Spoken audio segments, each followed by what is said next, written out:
Ce qu'on va voir aujourd'hui, c'est un témoignage personnel, vraiment puissant. C'est l'histoire d'une prise de conscience qui a tout changé. Et c'est un message que l'auteur veut absolument nous faire passer avant qu'il ne soit trop tard. Bon, ça commence fort, n'est-ce pas? Tout ce que vous pensez savoir sur le vieillissement est complètement faux. C'est une sacrée affirmation. L'idée ici, c'est que la société, nos parents, bref, tout le monde nous aurait transmis une vision complètement erronée, et peut-être même sans s'en rendre compte. Alors, première partie, le mensonge que l'on se raconte. On va justement explorer cette illusion dans laquelle beaucoup d'entre nous baignent, souvent sans même le savoir. Pendant 52 ans, sa vie, c'était ça. Cocher des cases. La carrière, check. La maison, check. Le respect des autres, check. Il se décrit vraiment comme quelqu'un qui avait réussi, mais qui était en pilote automatique. Il avait tout ce qu'il croyait vouloir, mais en fait, il ne vivait pas. Il ne faisait que répondre aux attentes. Et voilà, on y est, le cœur du problème. Le plus grand mensonge qu'on puisse se raconter. J'ai le temps, je ferai ça plus tard. C'est cette petite phrase, cette idée qu'on a un stock infini de demain pour enfin faire ce qui compte vraiment. Et ça nous mène tout droit dans ce qu'il appelle le piège du quand alors. Vous savez, ce cycle sans fin. Quand j'aurai la promo, alors je pourrai souffler. Quand je gagnerai plus d'argent, alors je serai heureux. Et bien sûr, quand je serai à la retraite, alors là, je vivrai enfin. Le problème, c'est que les buts bougent tout le temps. On atteint un objectif et hop, un autre apparaît. Le vrai bonheur, lui, est toujours repoussé à plus tard. L'image qu'il utilise est terrible, mais tellement juste. Grimper une échelle pendant 30 ans pour se rendre compte qu'elle était appuyée contre le mauvais mur. Imaginez ça. Des décennies d'efforts pour arriver au sommet, et une fois en haut, réaliser que ce n'est pas du tout là qu'on voulait être. Et le pire, c'est qu'on ne peut pas juste redescendre et choisir un autre mur. Et puis, il y a eu le moment de la rupture, l'événement qui a tout fait basculer. Deuxième partie, à un battement de cœur de 0. Imaginez la scène, une réunion. On discute des projections trimestrielles, le genre de situation ultra banale, presque ennuyeuse. C'est vraiment le calme avant la tempête, le contraste avec ce qui va arriver est saisissant. Et là, d'un coup, la pièce s'est mise à tourner. Tout bascule. Son souvenir suivant, c'est de se réveiller dans un lit d'hôpital, des tuyaux partout dans les bras. Une toute nouvelle réalité, terrifiante, vient de s'imposer. Donc si on résume sa vie sur une frise, on voit bien l'avant-après. Naissance, 30 ans à grimper la mauvaise échelle et à 52 ans, l'événement cardiaque. Et après ça, 21 ans d'une vie totalement différente, une vie intentionnelle jusqu'à aujourd'hui à 73 ans. Une rupture nette. Et c'est là, dans ce lit d'hôpital, face à sa propre fin possible, que toute l'illusion s'écroule. Il a cette prise de conscience, terrifiante, qu'il n'était pas vraiment en train de vivre. Il avait passé 52 ans à cocher des cases, oui, mais pas à vivre.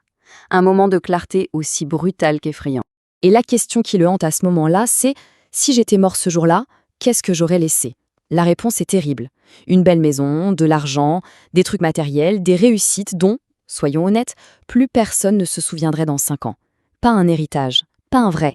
Ça nous amène à la troisième partie, et peut-être la leçon la plus douloureuse de toute cette histoire, la monnaie du regret. Il raconte cette anecdote d'un ami à lui. Le jour de l'enterrement de cet ami, son fils dit « Mon père était un homme qui a réussi, mais je le connaissais à peine. Cet homme avait travaillé 70 heures par semaine toute sa vie, bâti un empire, pour que son fils dise ça. La question se pose, est-ce que c'est ça la réussite ?» Et il fait une distinction qui est, je trouve, super importante entre les regrets d'action, les choses qu'on a mal faites, et les regrets d'inaction, les choses qu'on n'a pas faites. Les premiers, les erreurs, les échecs, il dit que ça finit par passer. Ça n'a pas tant d'importance. Mais les seconds, les choses qu'on n'a pas faites, ceux-là, ils nous hantent. Et ce ne sont pas juste des mots en l'air. Ce qui nous empêche de dormir, c'est ça. Ce voyage au Japon qu'on n'a jamais fait. Ce livre qu'on n'a jamais commencé. Cette relation avec un frère qu'on a laissé mourir. Le temps qu'on n'a pas passé avec ses enfants. Les coups de fil du dimanche à son père qu'on n'a pas passé. C'est ça le poids des regrets d'inaction. Alors, après cette prise de conscience, qu'est-ce qu'il a fait? C'est la 4e partie, les leçons tirées de ce qu'il appelle son temps emprunté. Et finalement, ce qui compte vraiment, c'est d'une simplicité presque déconcertante.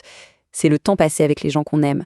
C'est d'avoir un travail qui a du sens. Ce sont les expériences, pas les objets. C'est de créer des souvenirs. Bref, d'être présent. C'est tout. Pas besoin de chercher plus loin. Alors il donne un conseil très direct à une personne de 30 ans. D'abord, ce qu'il faut arrêter de faire.